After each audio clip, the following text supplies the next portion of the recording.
This evening, I'm going to be sharing with you how to mix acrylic paints and how to do color mixing with acrylics. There are books written about it. Actually, when I went to the Boca Raton Museum Art School years ago, I took a boot camp. So it was a color mixing boot camp for the weekend. And because there's a lot to learn about color, what I'm going to try to do is just impart a little bit of my knowledge in the next hour. But this is a book called Color Theory. It's a Walter Foster book. And wow, if you're starting on your painting um, journey, whether you're painting with oils or acrylics or watercolors, it's important, in my opinion, after all the years that I've been painting and then I've learned along the way. If I knew this information in the beginning about color mixing and pigments, holy moly, I would have been so much further along. So just this little book, you see how thin it is? Wow. And what I do is when I finish my workshops, I go back into the description of the video on YouTube and I add links to these reference materials so that you'll be able to go in and find it, click on it, and purchase it for yourself if you would like to also have this as a reference. I've had this book like forever. This isn't even the cover it has on it anymore. The modern ones don't have this cover, but super important because they show you actual swatches. This is acrylic paint right here. So actual swatches of acrylic paint. And look at this. See the color mixes they show you? So to me, this reference is invaluable, especially if you're starting out. Definitely do yourself the favor, get this book, run through it, do some of the color mixes. Phenomenal. Incredible reference. And I've had it all these years and I love this book and I love sharing it with people. So what we're going to do, first, let me show you the paint we're going to be using. Then we're going to go over top of the table and I'm going to mix some with you. And if we have time, we will do a quickie little painting.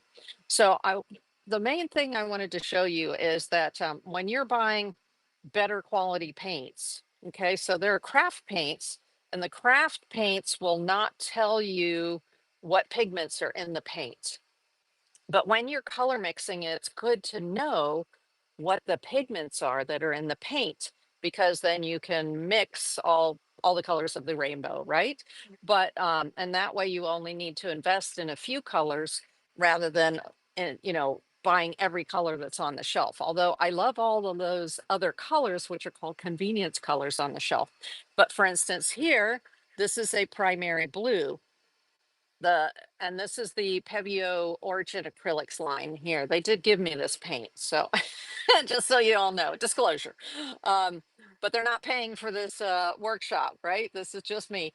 This is a mono-pigment, so a single pigment paint, and they tell you right on the front here that it's a PB 15:3. Okay, so mostly it's watercolorists that like to know this information, like what is the pigment, but I'm finding it's also very important with acrylics. So you can name this color whatever you want, but that's not going to change the pigment number. There's a pigment database out there, and I will link to it in the description of the video on YouTube when this is done. But to me, I've found that it's very important to get to know these pigments, and then that way, um, you'll be able to get the color mixes that you want. You'll be successful and you won't make mud. So if you've tried to mix colors together before, yes, somebody rabbit hole on YouTube said yellow and blue make green. Exactly. So but if you pick a yellow that has more than one pigment in it and you try to mix a green, you may not get what you are expecting. So that's what I wanted to share with you today is, how are you going to get the color that you expect?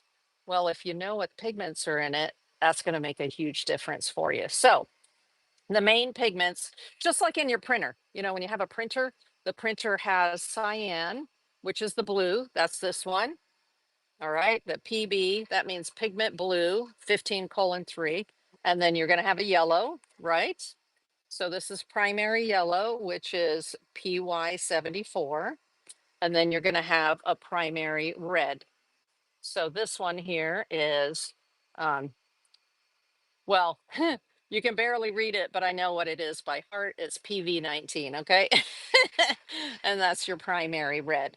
So typically these are the three colors that you mix together. But another thing is they mix better if they're transparent. So there's a little block right here and it's transparent. If you try to color mix opaque paints, meaning there's white in the paint, a lot of times you'll get mud. It won't mix the way that you want it to. So I say a rule of thumb is you want at least one transparent color in your color mix. Um, so that it's less likely to create mud for you, okay? And what the heck is mud? Well, if you had a color wheel, which I live with a color wheel, if you had a color wheel, you might have seen these before when you're at the store. And the color wheel, this is actually a color calculator. So we've got our yellow, we have our red, and we have our blue. So we have the three primary colors on here. And then on the wheel right here, you see where there's red, yellow, blue, right? And then there are all these other colors around there because as you mix them in various ways, you get these other colors. Well, if you turn this color calculator right here, then if I take the yellow and I turn it over here to the blue, let me make sure I have the right blue. So there's yellow and blue. Then you're absolutely right. Rabbit hole over on YouTube. The result is green. You see that? So this helps you to know when you mix certain colors together. And so this is pure blue, but here you have a green blue and here you have a violet blue, right? So what happens if you do it with the violet blue, the yellow with the violet blue? You get something that looks kind of like an olive color, which some people might call mud, right? So you can see very quickly here, oh, okay, if I do that or I do that, I'm starting to get into these mousy, muddy colors if I'm mixing this with this color right here. And so that's a huge help, especially in the beginning. Hey there, Jay Gardent. I can't say, I don't know how to say that. Okay. And what's another one? Of course, the opposite colors like green and red, we know at Christmas time, they're great colors together, but they're not good colors to mix together. So here's green and here's red mixing with it. And what do we get? We get a mousy brown. Yeah, Daydreamer Debbie, exactly. Thank you. This is helpful for sure. And here we got a mousy brown if we put the green and the red together. Now, there's a reason a lot of people like muted, those are called muted colors when you put opposites together. Another opposite is blue and orange. So let me take the blue and put it over here with orange. And there again, we have like this mousy, dark, muddy, sort of olivey color, right? And sorry about that. That muddy color, sometimes you want to create that muddy color in order to put it in a shadow. So if you're doing a tomato and then you want a shadow on the edge of the tomato, you can take the red of the tomato and add a little pinch of green to it, and you'll get a shadowy color, right? That somebody might think of as mud, but that's a quick way to make a shadow with the color of the item. You know, whether it's an orange, an apple. If it were an orange, I would look on here and go, oh, okay, orange. If I add a little bit of blue into my orange, I'm going to get that muddy color or maybe the color of the shadow. Okay, so that's how I use my color wheel, and that's why I recommend to everybody, especially if you're starting out with color and color mixing, get yourself a color wheel. It's indispensable. Indispensable. Phenomenal. Okay, so what I want to do then is let's go over the table. Oh, one more thing before we go over the table, and that is let me show you a paint that's a convenience color. That means, remember, this is a mono pigment. It only has, sorry, it's hard to see that one. It only has one color in it. Okay, and that this blue is the PB 15:3. Okay, this which is absolutely gorgeous, right? It's turquoise, but it's made up of three different pigments right here. So the pigments are PB153, what's that? That's primary blue. PW6, that's our titanium white, and PG7. So PG7 is emerald green or phthalo green. I'm looking for my emerald green right here. So theoretically, and I've done it many times, I can, if I want a turquoise, but I don't have a turquoise, I just use my primary blue, a little bit of the emerald, and some white, and bada bing, bada boom, I have turquoise. Okay. So that's why it can be really helpful to know what the pigments are, so that if you have the basic pigments that a lot of the other colors are made from, you can make your own colors. Like lickety split, quick, quick, quick. And look at this, for instance. This was using different blues and different yellows. And I just messy, messy, messy, playing around until I got, a green that I wanted. So let me, boop, boop, boop. This is your basic color mixes right here. You have your yellow, you have your, these are all the primaries: primary yellow, primary blue, primary red. So the yellow and the blue together make green, and the yellow and red together make orange, and then the blue and red together make purple. Okay.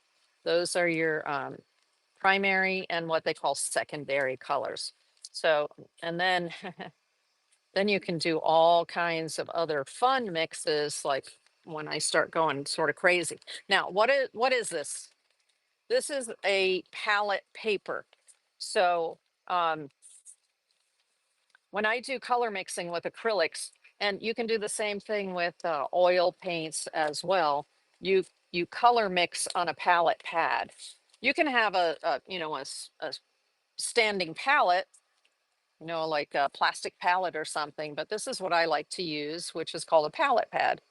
And so it's paper that has a slick surface to it. And it's called a throwaway palette. You just, when you finish, you tear the sheet off and you can throw it away. But what I have discovered is that you see this writing on here. This is the palette paper, but I found a pencil that will write on there. And so I can make my notes, just let it dry, make my notes, and I am good to go. And so that's called a Stabilo All pencil, but I'll have it linked. Remember, on my YouTube video, I will link it. But this Stabilo All pencil will write on glass, it'll write on metal, it'll write on these slick surfaces.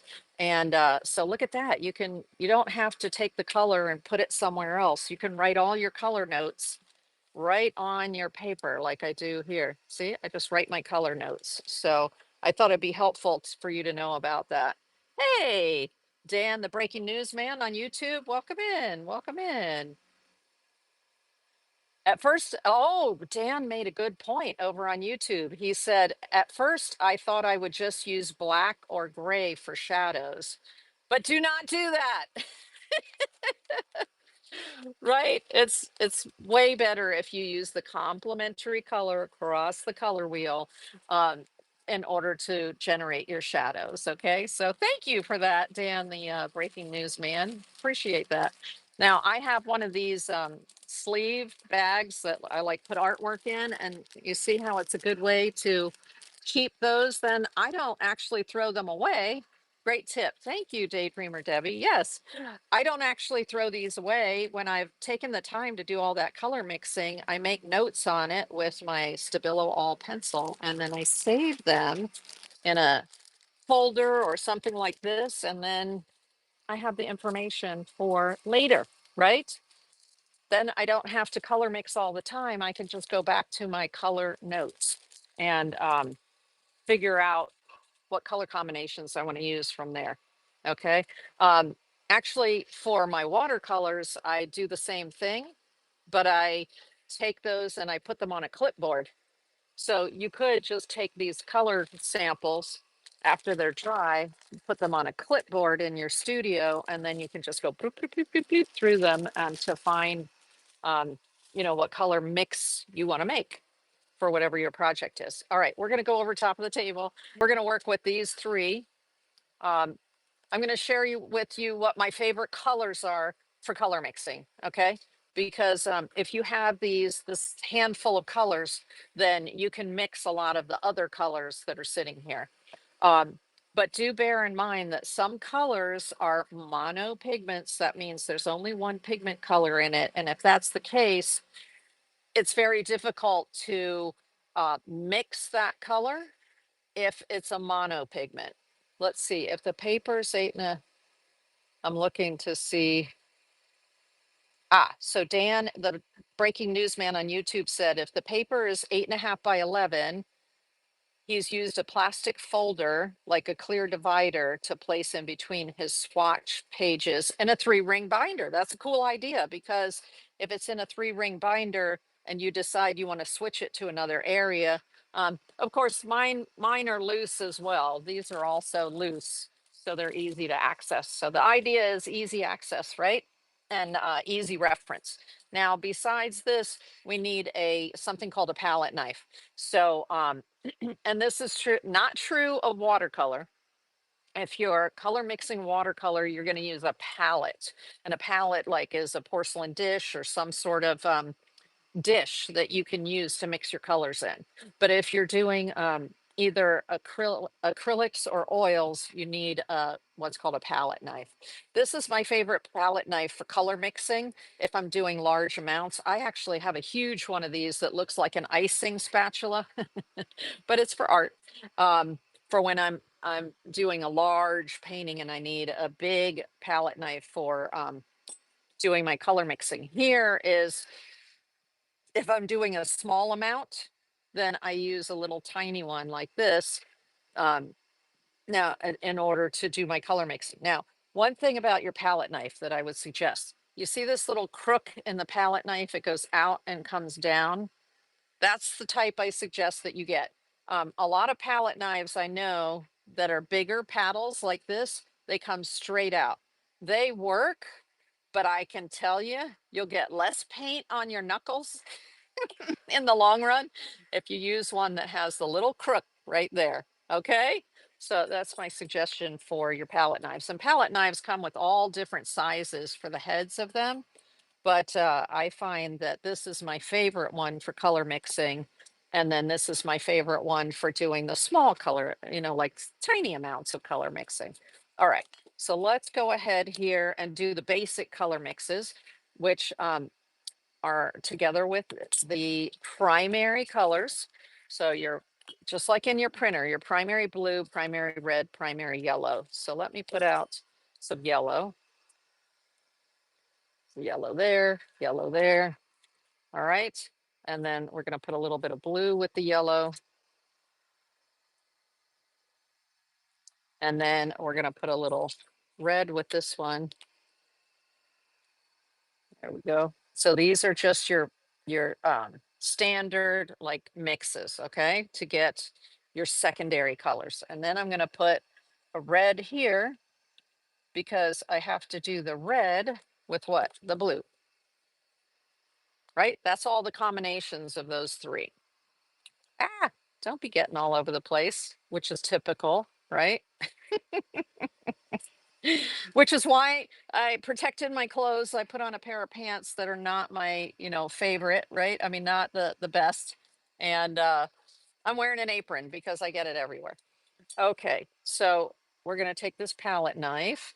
I always make sure that I have a paper towel handy, right? When I'm doing color mixing, oh my gosh, I have so many paper towels flying, because what I love about using the palette knife to do my color mixing like that is you just bloop to clean it off. Super simple to go between your colors. So here we go. Now the blue and the yellow, of course, is going to give me a green. There we go. Love it. Beautiful. The reason that I like these particular paints and I'm recommending these particular paints is they're very pigment rich. They're they're nice because they're all one price point. So all the tubes that are this size, for instance, are all the same price, even though you've got different pigments going on. And these are eco-friendly. So the tube and the plastic on the inside is all recyclable. You can, when you're done, you can uh, rinse it and throw it in the recycle bin. Here we go. So that's a beautiful green right there. Gorgeous. All right. And then the yellow and the red should give me an orange of some sort, right? So there's the orange. This is actually, this red and this blue are actually so highly pigmented that, yeah, that's an orange, but man, that is a very red orange. So I'm going to put a little bit more, instead of doing equal amounts, I'm going to put a little more yellow in there in order to get a lighter orange. Okay. There we go. There we go. There's a lighter orange. Yay. So now we've got our orange. These are your secondary colors. Okay. You've taken the primary colors, you're mixing them together. You're going to get your secondary colors. So we've got our green, we've got our orange. Who knows what color the blue and the red makes? Who knows? Who knows? Who knows? Wow. You see how strong that blue is? The blue is so strong. Oh, I didn't see purple. Yes. Thank you, Daydreamer Debbie. The red and the blue should make a purple. Now this does make a purple, but man, it's the blue is just so highly it like takes over. Hello, that one guy over on YouTube. Welcome in, welcome in. We're doing some acrylic paint color mixing with some mono pigment paints so we can get some beautiful results. So I just stuck, when you are color mixing, I suggest for the most part that you add little bit, because it can go from one toward, say, the blue to way toward the red very quickly. If you're trying to get a nice purple. Okay, this is a beautiful purple. When I'm working with dark colors like this, the way I see if I have the purple that I want, because that color is super dark. I'm going to bring it up here. You see how dark that purple is? I use a little bit of white. I throw a little bit of white. You see what a big tub of white I have? That's because y'all, you're going to go through so much white. You need, like, buy the biggest white. Okay.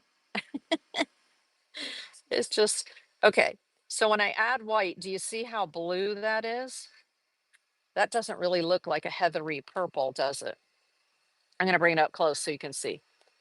But that's, if I have a question about the color, is it orange enough? Is it green enough? Is it purple enough? I add a little bit of white so that we can see. You see that? So it's like, nope, nope, nope. Need more red, more red. Here we go. All right. So let's add a pretty good dollop of red and let's see what happens. Okay. Now I think we're getting, yeah, we're much closer to the purple I was looking for. There we go.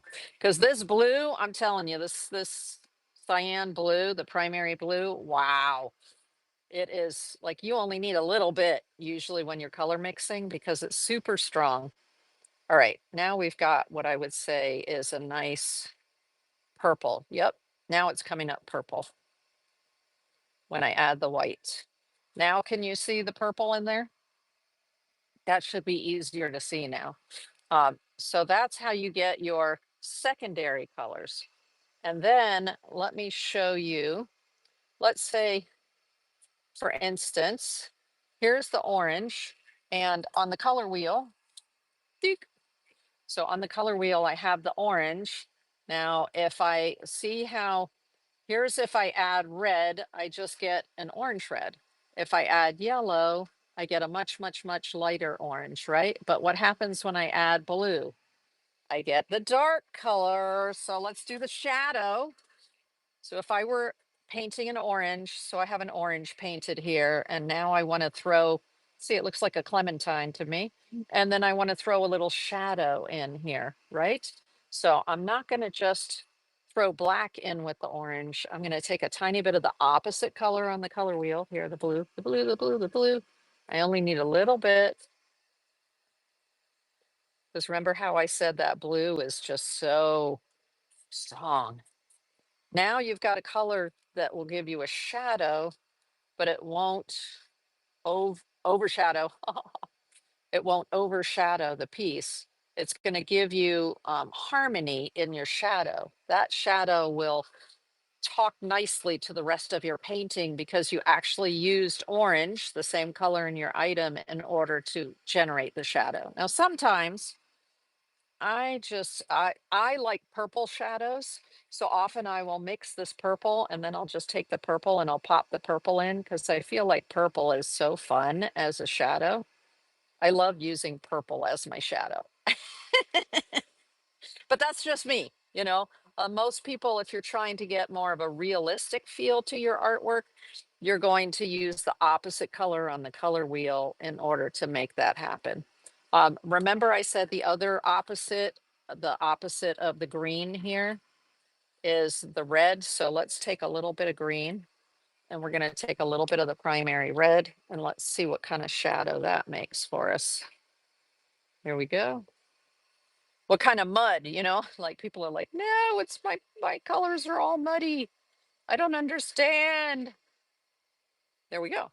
There's sort of a, you see how I said that you can mute the color very quickly by adding a tiny bit of the opposite of the color, and then it will mute it down. So instead of it being a bright green, let me try to make it a little bit. This is a very muted green. Do you see that? How that works? So cool. Okay, so that's like the basic of color theory. Now you can also work with um, variations in quantity, and you go from red to red orange, which is adding more yellow, orange, adding half and half, red and yellow, right, to get the orange. Then you can add even more yellow to get the yellow orange. There's your yellow. Then you add yellow to your green, you get a yellow green. And then here's your main green. That's this one mixed here. And then you're adding blue to it, you get a blue green. And now here's your primary blue. You've got your violet over here. That's this one. And so in between is a blue violet. Then you've got red adding to the violet and you end up, so more red and you get a red violet. So those are the colors that you're going to find on your standard color wheel. And the beautiful thing is you have this color calculator that you can turn and use to figure out, oh, what can I use to knock down this color so I can get a more muted version of it. Okay, so that's one thing that you can learn. Now let's if I wanted to kind of document what I'm doing here, I would take my Stabilo All pencil, and the cool thing, this comes in multiple colors. So there's a yellow color, there's the black, there's a blue, there's a green, there's the green one, there's a brown one. If you're working on this surface, I suggest not using the lightest color. You won't be able to see it, but any of these darker colors, the brown, the green, the blue, the red, or the black will work on on this surface. So I could write on here primary red plus primary blue. And then here is plus white. But just so you know, there are multiple versions of white. So this happens to be titanium white. So you can make your notes right on there, set it aside and let it dry. Okay. So right now, goodbye. Oh, you're gorgeous. Now, if I'm doing a bunch of color mixing and I potentially want to use these colors in a painting, then I always have a spray bottle of water handy on my desk. And I would just spray this with water and then set it aside while I'm doing more experimentation because I can come back to it and it'll stay wet for a while, right? Quick and easy. All right, let me show you another one of my favorite mixing colors to mix with, and that's this emerald green, or this is called Phthalocyanine emerald or phthalocyanine green, and the pigment is PG7. So you're going to see PG7 in a lot of colors. And this is the base color. So let's mix this. We've got, here it is right out of the tube. The difference, of course, is this is convenient. You can grab it. Boom, you have turquoise, right? There it is. But if you have the primaries plus a couple of the other ones I'm sharing with you, like this one, the PG7, then you can mix this color because it's white, PW6, PG7, and the primary blue. So let's put some primary blue out here. We'll put you all this, just like the blue is very like it can overtake your color mix. The same is true of this PG7. Wow, this color is so strong. So I'm only going to take a little bit of it out of here to start with because it is so strong. And I will put these color names and color numbers in the description of the video on YouTube if you want to go back and look at it and see, refresh your memory at any time. Oops, not this one. And the other color is PW6, which is titanium white. So let's do it. And I've got my titanium white right here. So we'll put some of the titanium white in there. So I always just start kind of with a little bit, knowing that that green is like, wow, this will overpower like anything. And let's go ahead and mix and see what we get. And then once I do the initial mix, I can see what other colors I need. Right now I can see that the dark blue is overtaking a little bit, and I'll probably need a tiny bit more of the green, because it's still leaning toward that azure blue. I mean, that would make a beautiful sky color, wouldn't it? Right there. Beautiful sky color for the ocean. Now, sometimes my palette knife is dirty. So if I want to keep this clean, I just bring another palette knife in like this. And then I just grab a tiny bit more. That may even be too much. We'll see. um, but it's super easy to clean this. If you look, I just did that, and there you go. It's clean and ready to keep going. So I love using, don't use your brushes for color mixing, y'all. Don't do it. It's just so much better to use. You'll ruin your brushes very quickly if you try to use your brushes for color mixing. All right. So we're almost there. Almost. It is going to take just a tiny bit more green. So let's go just a little bit more. I'm always timid on the green because it can very quickly just overtake everything. And then, you're having to use a lot more white and a lot more blue. Okay, here we go. But then I can mix my own turquoise pretty quickly if I know what the base colors are of the turquoise. So that's why I recommend this paint line in particular. And other paint lines like golden and your watercolors and your finer oil paints, they'll also have the pigment codes on them.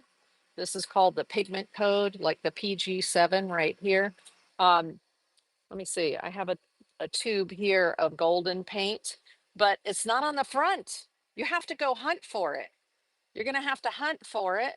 So here it says pigments PW6, which is what? White, titanium white. PY42. I know what that is. It's a yellow because it has a PY. PBR7, that's brown. PG7. Huh. Where did you hear PG7 before? Right there. That's PG7, right? So if I know what these pigment numbers are, I can say if I'm in the store and I'm like, wow, I really love that. I can take a picture of this, if there's something that tells you what the color is, and then I can also take a picture of what the pigments are, and then I can go home and then I can mix it, right? So yeah, if you have the right elements, then it's super easy to mix your colors, y'all. Plus, I love mixing colors because you get variation. Let me show you, for instance, in the green right here, you see how there's a little more yellow and a little more dark. So you've got a little bit of variation within the color because I color mixed it, which makes it way more interesting when you're painting with it. Because you get variation. Unless what you're trying to do is have very solid colors that are separated, then it's helpful to have the pre-mixed colors. But here, tell me if there's a difference between those two. This one looks slightly lighter, slightly, like I might have put just a tiny bit of white, a little bit more white, like a tiny, tiny, tiny, tiny bit. But essentially, they're both turquoise. And so I mixed that turquoise in a few minutes, right in front of you, right? And I knew just by looking at what pigments are in that color. So you might want to buy a tube the first time, and then after that, just mix it for yourself. All right. If you understand the mixing colors, what'll happen is as you're painting more and more, you'll get to know which of those colors you like. And so for the convenience colors, as long as you have the base, the basis, you'll be able to mix whatever color you want. Okay, good. We have good timing because I want to show you how to mix skin tones. All right. So if you were to, if let's say you wanted to do portraits, you know, that's always a problem. How do I mix skin tones? Well, here's one way that's really bizarre that is very unexpected that I learned at that color boot camp. Okay. And that is purple and yellow. Yes, purple and yellow are opposite each other on the color wheel. And if you mix the two together, you get an interesting brown. Yeah, they create a brown. Right now there's too much yellow in that. I need more purple. But you see how I just got like a sort of an olivey color out of that? Totally unexpected. Who'd have thunk, right? Let me add a little bit more purple. And what'll end up happening is you'll start to get this interesting brown. So let's get the interesting brown. And then I'll add some white to it. And this is going to give you like Asian skin tones. So there are three types of skin tones. There's a skin tone that looks more more dark. There's a skin tone that looks more peachy. And then there's a skin tone that looks toward yellow. So this one, purple and yellow, gives you this bizarre, it like gives you a brown that when you add white to it, you're going to start to see like a sort of an olivey yellow skin tone appear. What? This is insane. Insanity. But I would have never known it if I hadn't gone to a workshop. Poopy. Yeah, the base color looks poopy, but let me show you the color mixed with white. It's like, what? So see the color mixed with white? So you can get like that's the your highlights on the skin, and then you would mix it with a little bit more of the dark here to get your mid-tones. You're always when you're painting, I'm always looking, yeah, much better, right? It's completely unexpected. That's what I love about color mixing and why it really is helpful to take color mixing classes because it's so unexpected. So here I can get like a mid-tone. Usually when I paint, I mix a light, a mid-tone, and a dark. And then that way I can get the contrast I need. So here we have a highlight, a mid-tone, and a dark. And that's sort of a an olivey or a yellowish skin tone. Okay, amazing. Who'd have thought? Like purple and yellow. What? Okay, here's another one. Now, so that is, this is a mono-pigment PV15. So where did you hear PV before? That's pigment violet. This is PV19. So PV19, PV15, right? Crazy. So these are in the violet family, but some of these you just have to do them to get familiar with like how to get these different tones. So these two colors are super important also for doing skin tones. As you can see, right? They're in those very warm families. So we've got burnt sienna, PR101. Oh my goodness, y'all. PR101 is in so many colors, you know, so many convenience colors. You have to have PR101. And then PY42. Where did I hear that just recently? This is yellow ochre, must have. And where I heard it was in this really cool green that's from Golden called Titan Green Pale. And right there, PY42 was one of the pigments. Well, here is that pigment right here. So I use these to get other other skin tones. You can blend them together again with a little bit of white in order to get various skin tones. All right, these, but I mean, these can be used for all different kinds of mixes, not just skin tones. Let me see other colors. Okay, here's another one, another trick to get a beautiful, beautiful, beautiful olive green that's completely unexpected. That is mono-pigment primary yellow, PY74. Okay, we're going to put some yellow out. And then we're going to add a touch of mixing black. So the mixing black I recommend is PBK7. Okay, PBK is for black. PBK7, it's ivory black. Of course, they used to burn ivory to make it, but now it's an imitation ivory black. And I'm going to put it over here because you only need, again, you little by little, right? Only little by little. Okay, so let me get this palette knife cleaned off, which is an absolute mess. So I'm just going to take a little bit of it and add it to the yellow. And bada bing, bada boom, I've got like this incredible olive green. Like, this is another one. Who'da thunk? Okay, yellow and purple. This one is black, just a tiny, see a tiny smidge of black with the yellow. And look at this incredible olive green. Incredible. I can draw, I can paint an olive with that. So let's do that real quick. I'm gonna paint an olive. So here is mixed media paper, okay? Bamboo mixed media paper. Beautiful finish. This is a Hanamula paper and I just love it. So for painting with acrylic, I like to use these synthetic brushes, either the whites like this, or this is called Taklon bristles. So I like to use the whites or the golds like this.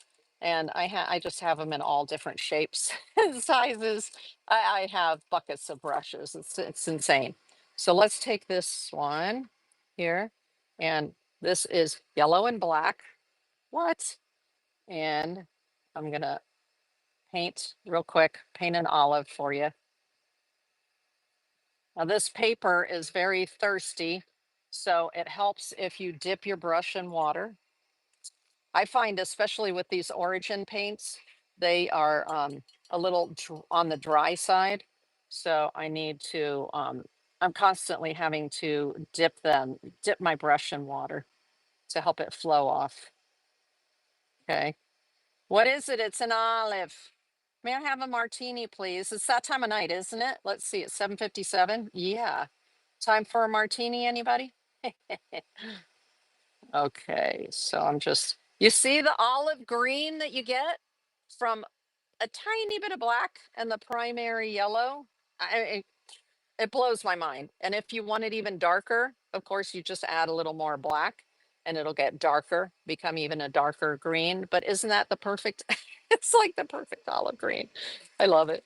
Okay, let me just set my brush here because I like to use, see this vermilion right here? This is also a mono-pigment PR168.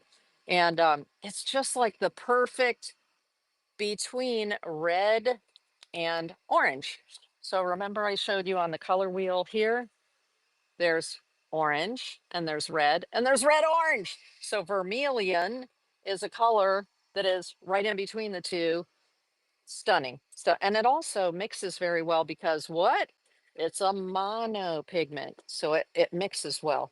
Let's grab a little a small brush that I can kind of do a detail with. Okay, this is one of the Pebeo brushes that they gave me. Thank you, Pebeo. Here we go.